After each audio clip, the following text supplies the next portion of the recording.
హల్లెలూయా. అట్లా జరుగుతుందని కాదు, అది నువ్వు ప్రార్థన చేయాలి. ఆపే సత్తా ఉన్నది. అది సాతాను నుంచి వచ్చింది.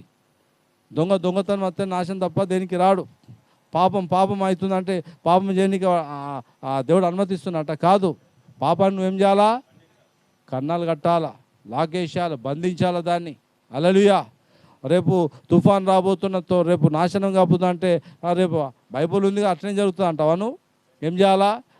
భూమి మీద నువ్వు ఏది బంధిస్తే పరలోక రాజ్యం బంధిస్తా, భూమి మీద నువ్వు ఏది విడుదల చేస్తే పరలోక రాజ్యం నేను అది విడుదల చేస్తానని చెప్పి విడిపించడానికి దేవుడు చేయవలసింది అంత చేసిండు. అది ఇప్పుడు నువ్వు చేసేది ఉంది, నేను చేసేది ఉంది.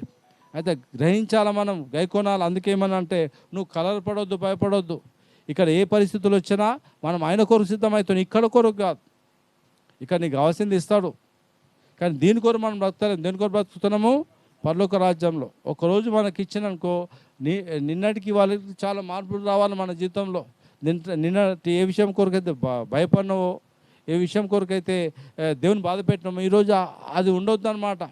ఆ విషయాల కొరకు ఈరోజు భయపడొద్దు. ఆ విషయాల కొరకు నువ్వు దేవుని ఏం చేయొద్దు? బాధ పెట్టొద్దు. హల్లెలూయా. అయితే అందుకేమనంటే కలవరపడొద్దు. భూమి మీద ఏవి జరగాలని అవి జరుగుతుంటాయి, కానీ కొత్తవి ఏమి జరిగాయి అక్కడ. కానీ వీటన్నిటి గురించి ఎవరు తెలుసు? దేవుని తెలుసు. అయితే ఆ దేవుని తెలుసు కాబట్టి నువ్వు ప్రార్థన చేయాలి తప్పకుండా. ప్రార్థిస్తే ఏం చేస్తాడు దేవుడు?